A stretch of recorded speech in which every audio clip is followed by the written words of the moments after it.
जादुई गाय। शिवपुर नाम के गांव में दो किसान रहते थे। वो एक दूसरे के बहुत अच्छे दोस्त थे। वो दोनों बहुत अमीर थे। उनके पास 3-3 खेत थे। उनके पास कई गाय और भैंसें भी थी। वे उस गांव के सबसे अमीर किसान थे। वो इतने अमीर होने के बावजूद भी खुश नहीं थे। उन्हें इससे भी बहुत अमीर बनना था। उस गांव में इन दो किसानों के अलावा एक और किसान था जो बहुत गरीब था। उसका एक छोटा सा खेत और एक गाय थी जिसे वो बहुत प्यार करता था। गरीब होने के बावजूद भी वो बहुत खुश रहता था। वो अपना जीवन शांति से जीता था। वो सोने के वक्त भगवान को याद करता और उसके पास जो कुछ भी है उसके लिए भगवान को धन्यवाद कहता। वो दो अमीर किसान उस गरीब किसान को हमेशा खुश देखते थे। उसे इतना खुश देखकर वो इस सोच में पड़ जाते थे कि अरे भाई, ये ठहरा है गरीब किसान फिर भी इतना खुश कैसे रहता है। उसके पास ज्यादा धन भी नहीं है और उसके पास हमारी तरह खेत या गाय भैंसे भी नहीं है, तब भी वह इतना खुश कैसे रह सकता है। वो दोनों जब भी उससे मिलते तब उसका मजाक उड़ाते, उसकी गरीबी का मजाक उड़ाते और उसे अपने धनवान होने का दिखावा करते। फिर भी वो गरीब किसान उनको कुछ भी नहीं कहता। उस पर उनकी मजाक का कोई भी प्रभाव नहीं पड़ता था। इससे वो अमीर किसान क्रोध में आ जाते। ये कहानी ऐसे ही चल रही थी। एक दिन उन अमीर किसानों ने उस गरीब किसान को दुखी करने का सोचा। उन्होंने उस गरीब किसान के पास जाकर कहा कि हमें तुम्हारी गाय दे दो, उसके बदले में हम तुम्हें 100 चांदी के सिक्के देंगे जो तुम्हारे गाय के लिए पर्याप्त है। उस किसान ने गाय बेचने के लिए मना कर दिया क्योंकि वो अपनी गाय से बहुत प्रेम करता था।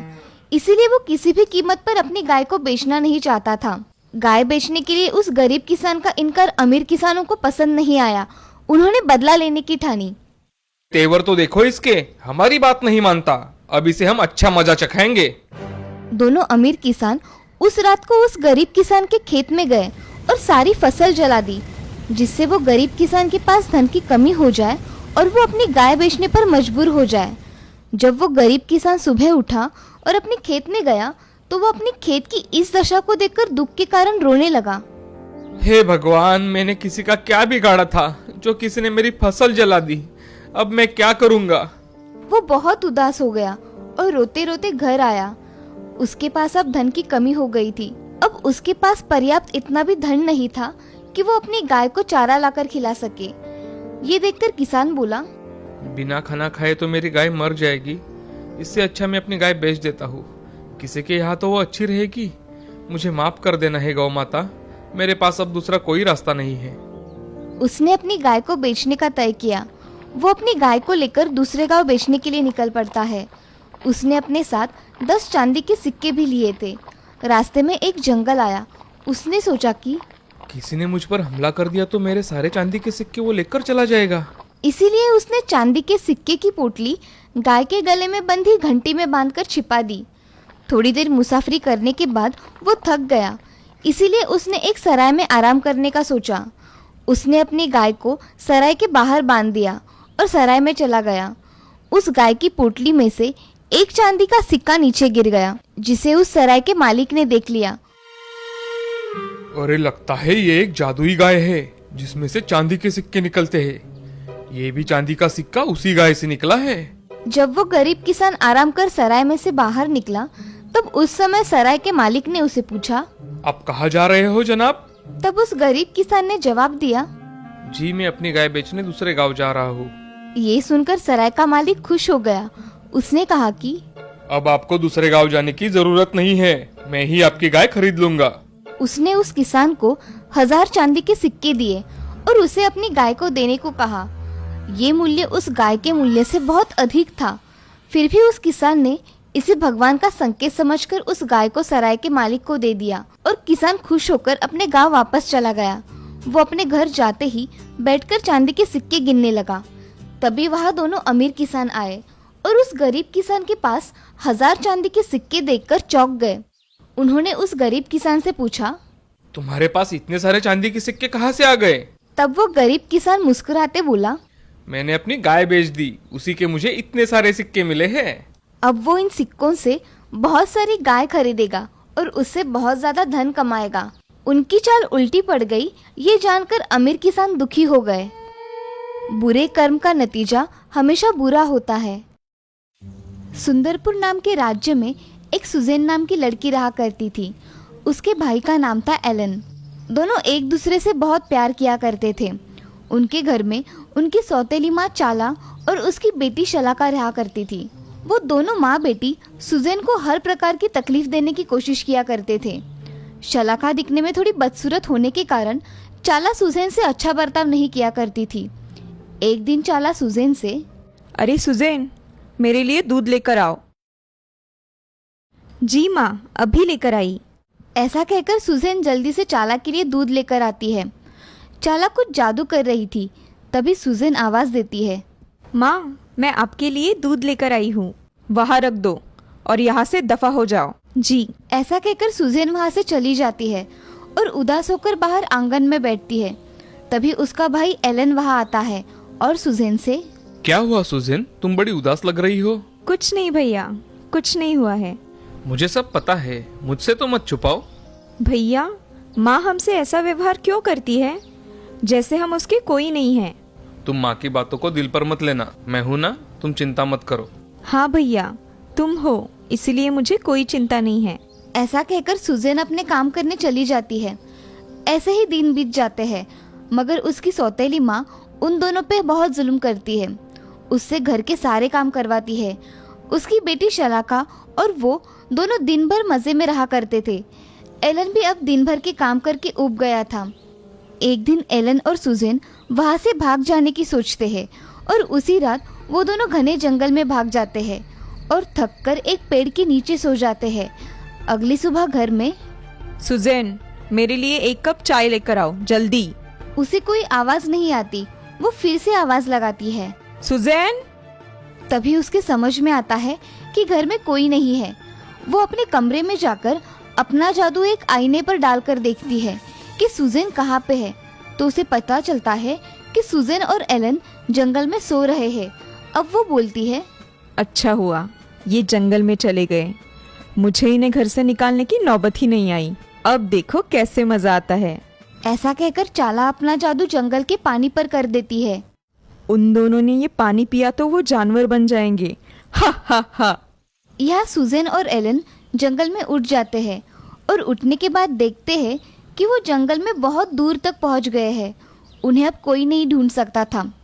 थोड़ी देर चलने के बाद एलन को बहुत प्यास लगती है। वो पानी पीने के लिए एक तालाब के पास चला जाता है और पानी हाथ में लेता है। तभी उसे तालाब से आवाज आती है कि, हे बच्चे, इस तालाब का पानी तुम नहीं पी सकते। अगर तुमने इसे पिया तो तुम जानवर बन जाओगे। भाई, तुम इस तालाब का पानी नहीं पियोगे, मुझे बहुत डर लगता है। उसकी ये बातें सुन एलन भी कुछ नहीं बोलता और पानी ना पीकर अब दोनों वहाँ से चले जाते हैं। तभी थोड़ी ही दूर चलने के बाद एलन सुजेन से, अगर मुझे आगे कोई पानी का तालाब मिला तो मैं उसमें से पानी पी जाऊंगा। मुझे सच में बहुत प्यास लगी है। हाँ भैया, ठीक है। अब एलन और सुजेन बहुत देर तक चलते रहते हैं, मगर उन्हें कहीं पानी नजर नहीं आता। अब एलन को पानी की आवाज़ सुनाई देती है। एलन सुजेन से, सुजेन, यहाँ मुझे पानी की आवाज़ सुनाई दे रही है, चलो वहाँ जाकर देखते हैं। हाँ चलो भैया। वो दोनों पानी की आवाज़ सुनकर नदी के पास चले जाते हैं। उसके पानी को देख एलन जल्दी जल्दी पानी पीने के लिए पानी हाथ में लेता है। तभी नदी से आवाज़ आती है कि, बालक रुको, इस नदी का अगर तुम पानी पियोगे तो तुम जंगली पशु बन जाओगे। ये सब सुनकर सुजेन एलन को पानी पीने से मना करती है, मगर इस बार एलन उसकी बात नहीं मानता और वो पानी पी लेता है। पानी पी लेने के बाद एलन एक हिरन में बदल जाता है। वो खुद को हिरन बना देख बहुत दुखी होता है। तभी सुजेन उससे कहती है कि, भाई, मैंने तुम्हें कहा था ना इस तालाब का पानी मत पियो, मगर तुमने नहीं सुना। अब तुम मुझे छोड़कर कहीं मत जाना। यहाँ जंगल में बहुत भयानक पशु होंगे, तुम्हारी जान को खतरा होगा। ये सब सुनकर हिरन रोने लगता है और सुजेन के गले लग जाता है। तभी कुछ देर चलने के बाद सुजेन को एक झोपड़ी दिखाई देती है, जिसमें रहने का कुछ सामान तो होता है, मगर उसमें कोई नहीं रहता था। ये देख सुजेन एलन से बोलती है, भैया, हम अब यही रहेंगे, हमारे लिए इससे अच्छी जगह कोई नहीं होगी। ये सुनकर हिरन गर्दन हिलाता है और बोलने की कोशिश करता है। तभी उसके मुंह से आवाज आती है, ठीक है मेरी बहना। एलन को बोलता हुआ देख सुजेन बहुत खुश हो जाती है और उसे गले लगा लेती है। अब वह पड़ा हुआ कंबल साफ करके सुजेन और एलन उस पे सो जाते हैं। अगले दिन एलन और सुजेन दोनों मिलकर जंगल में बहुत घूमते हैं और कुछ खाने के लिए लेकर आते हैं। ऐसे ही बहुत दिन बीत जाते हैं, मगर अब सुजेन एलन को साथ लेकर जंगल में नहीं जाती थी क्योंकि उसकी जान को खतरा था। इसीलिए उसके लिए ताज़ी घास घर में ही लेकर आया करती थी। अब एक दिन एलन सुजेन से, सुजेन, कितने दिन हुए हैं मैं घर में हूँ, मुझे बाहर घूमने जाना है, मुझे जाने दो। ठीक है भैया, तुम जाओ, मगर जल्दी घर वापस आ जाना। हाँ सुजेन, मैं वापस आने तक दरवाजा नहीं खोलना। मैं 3 बार आवाज दूंगा तभी दरवाजा खोलना। हाँ ठीक है भैया, तुम आवाज दोगी तभी मैं दरवाजा खोलूंगी, मगर तुम जल्दी आना भैया। हाँ मेरी बहना। ऐसा कहकर एलन वहां से दौड़ते हुए जंगल में चला जाता है। बहुत दिनों बाद आने के कारण एलन बहुत खुश था। वो बहुत सुंदर दिख रहा था, उसका शरीर जैसे चमक रहा था। अब एलन जंगल में इधर से उधर और उधर से इधर घूम रहा था। उसी समय उस राज्य के राजकुमार रविसेन वहां से गुजर रहे थे। वो शिकार करने के लिए उस जंगल में आते हैं, मगर उन्हें कुछ नहीं मिलता। कुछ समय जाने के बाद उन्हें एक हिरन दिखाई देता है। उस हिरन को देख राजकुमार उसकी शिकार करने के लिए उसके पीछे जाते हैं, मगर वो हिरन तभी घर जाने के लिए निकलता है। राजकुमार देखता है कि हिरन एक झोपड़ी के पास आकर कुछ बोलता है। मेरी प्यारी बहना दरवाजा खोलो, मेरी प्यारी बहना दरवाजा खोलो, मेरी प्यारी बहना दरवाजा खोलो। ऐसा 3 बार कहकर ठकठकाते ही सुजेन दरवाजा खोलती है और तभी राजकुमार देखता है कि एक सुंदर लड़की दरवाजा खोलती है और उस हिरन के साथ घर में चली जाती है। ये सब पेड़ के पीछे छुपा राजकुमार देख लेता है और मन में, अद्भुत, ये लड़की कितनी सुंदर है, मेरी तो उससे नजर ही नहीं हट रही, मगर ये हिरन के साथ क्या कर रही है। ऐसा सोचकर राजकुमार वहाँ से चला जाता है और अगले दिन राजकुमार वहाँ आकर दरवाजा ठकठकाता है और एलन जैसे शब्द बोलता था वैसे ही शब्द बोलता है। तभी सुजेन दरवाजा खोल देती है। दरवाजा खोलते ही सुजेन उसके आगे एक नौजवान सुंदर राजकुमार देखती है। उसकी नज़र उससे हटती ही नहीं। तभी राजकुमार सुजेन से, माफ कीजिए, मैंने कल आपको यहाँ देखा, इसलिए मैं आपसे बात करने चला आया।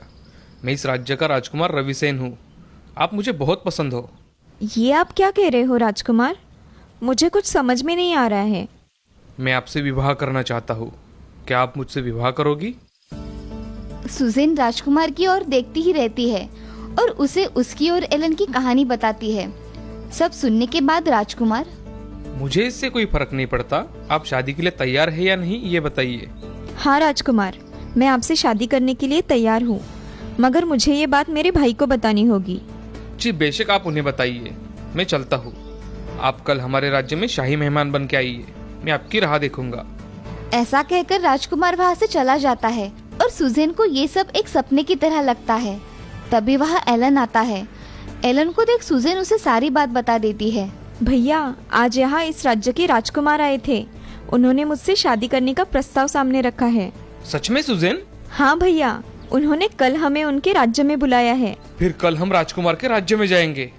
ऐसा कहकर एलन और सुजेन अगले दिन राजकुमार के राज्य में चले जाते हैं। तभी उनको देख राजकुमार उनका स्वागत करता है और उन्हें महल में ले जाता है। दूसरे ही दिन राजकुमार और सुजेन की शादी हो जाती है। अब सुजेन और राजकुमार महल में खुशी खुशी रहने लगते हैं। वो एक दूसरे के साथ बहुत खुश थे। एक दिन सुजेन की सौतेली माँ चाला अपना जादू करके आईने में देखती है कि सुजेन और एलन कहाँ पर है। तभी उसे आईने में दिखाई देता है कि सुजेन एक राजकुमारी के कपड़े पहने हुए है और उसके साथ राजकुमार भी है और एलन गार्डन में घास खा रहा है। ये सब देख चाला को बहुत गुस्सा आता है। तभी वो गुस्से से शीशा तोड़ देती है और अपनी बेटी को लेकर महल आने के लिए निकल जाती है। चाला महल में पहुंचते ही देखती है कि राजकुमारी सुजेन अपने कक्ष में आराम कर रही है। ये देख चाला अपनी बेटी को जादू से सुजेन बना देती है और राजकुमारी सुजेन को अपने जादू से बेहोश कर देती है। तभी उसकी बेटी शलाखा, माँ, हमारा झूठ पकड़ा तो नहीं जाएगा ना? नहीं मेरी बच्ची, अब तुम इस राज्य पे राज करोगी, समझी? हाँ माँ, आप जैसा कहेगी मैं वैसा ही करूँगी। ठीक है, मैं इस सुजेन को घने जंगल में छोड़ आती हूँ, तुम तब तक यही रुको, ठीक है? जी माँ। ऐसा कहकर चाला राजकुमारी सुजेन को लेकर घने जंगल में चली जाती है और सुजेन को वहाँ जंगल में छोड़ वापस महल में चली आती है। इधर एलन अपनी बहन के पास चला जाता है तो शलाका उससे कहती है कि अरे ये हिरन कहाँ से यहाँ आया, निकालो मेरे कमरे से। ऐसा कहकर वो उसे कमरे से निकाल देती है। ये सब देख एलन बहुत हैरान हो जाता है कि सुजैन उसके साथ ऐसा बर्ताव क्यों कर रही है। ये सुजैन को अचानक से क्या हुआ? मुझे पहचानने से इनकार क्यों किया इसने?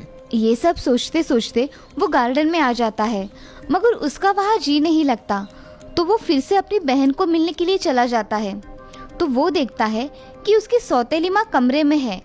एलन कमरे के बाहर खड़ा रहकर दोनों की बातें सुनने लगता है।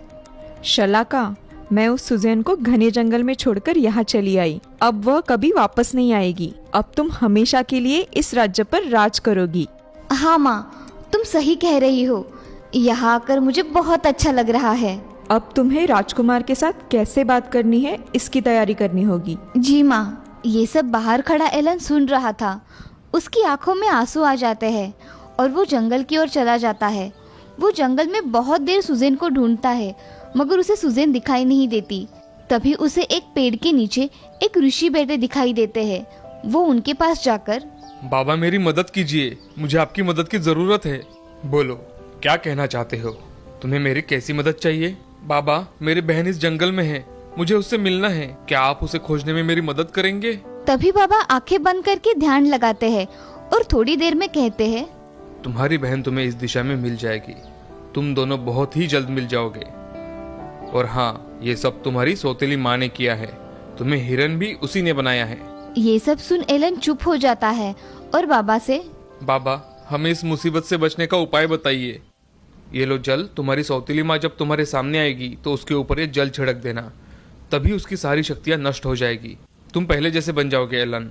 अब तुम इस दिशा में जाओ और राजकुमारी को लेकर जल्द ही महल में जाओ। ऐसा कहकर बाबा उसके गले में जल की बोतल बांध देते हैं। ठीक है बाबा, आपका बहुत बहुत धन्यवाद।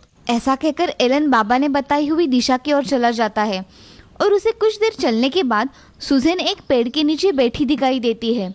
तभी एलन उससे, मेरी बहन, तुम ठीक हो? हाँ भैया, तुम मुझे ढूंढते हुए यहाँ तक आए। वो राजमहल में हमारी माँ और शलाका आई थी और उसने मुझ पर जादू करके यहाँ लाकर छोड़ दिया। मुझे सब पता है सुजैन। चलो अब हम राजमहल में चलते हैं। हाँ चलो भैया, मगर तुम्हारे गले में ये क्या है? मुझे सिद्ध बाबा ने ये जल दिया है, जिससे हम हमारी सौतेली माँ की सारी शक्तियाँ नष्ट कर सकते हैं और मैं पुनः मानव के रूप में आ जाऊंगा। अब तुम इसे अपने पास रखो, वक्त आने पर इसका सही इस्तेमाल करेंगे। उधर राजमहल में राजकुमार राजकुमारी के कमरे में चला जाता है और वहां जाकर देखता है कि राजकुमारी सोई हुई है। तो राजकुमार दासी से, राजकुमारी को क्या हुआ है? ये यहाँ ऐसी क्यों सोई है? उन्हें अच्छा नहीं लग रहा है, इसीलिए वो आराम कर रही हैं। वो उठ जाने पर मैं आपको बुलाऊंगी। जी, उन्हें आराम करने दीजिए। ऐसा कहकर राजकुमार कमरे से चला जाता है। इधर दासी बनी चाला अपने रूप में आ जाती है और शलाका से, मैंने तुम्हें कहा था ना कि ये लोग बहुत चालाक है। हमें संभल कर रहना होगा और हमारा नाटक अब ज्यादा देर तक नहीं चलेगा। मुझे कोई और उपाय ढूंढना पड़ेगा। हाँ माँ, मैं भी यही सोच रही हूँ। मुझे भी यही लग रहा है कि मुझे इस समस्या का कोई जल्द से जल्द समाधान ढूंढना पड़ेगा। ऐसा कहकर चाला अपने काम में लग जाती है और इधर एलन और सुजैन अपने महल में आते हैं। राजकुमारी सुजैन ने अपने कपड़े दासियों की तरह परिधान किए थे, जिससे उन्हें कोई पहचान ना सके। थोड़ी देर बाद एलन और सुजैन चुपके से राजकुमार के कमरे में चले जाते हैं। तभी सामने राजकुमार खिड़की के बाहर देख रहा था। तभी सुजैन उसे आवाज देती है, राजकुमार, मैं आ गई। राजकुमार वो आवाज सुन उस ओर देखता है। तभी उसे उसकी आंखों पर विश्वास नहीं होता। वो राजकुमारी को एक दासी के कपड़े पहने देखता है। तभी राजकुमार, राजकुमारी, आप यहाँ ऐसे इस कपड़ों में क्या कर रही है? राजकुमार, आपने मुझे पहचान लिया। मेरी सौतेली माँ ने यहाँ आकर मुझ पर जादू करके जंगल में भिजवा दिया और यहाँ वो और उसकी बेटी आकर रह रही है। ये सब सुन राजकुमार बहुत गुस्से में आ जाता है और मंत्रियों से, अभी क्या अभी महल में सभी मंत्रियों को बुलाया जाए। राजकुमार का आदेश मिलते ही सभी मंत्री दरबार में उपस्थित रहते हैं।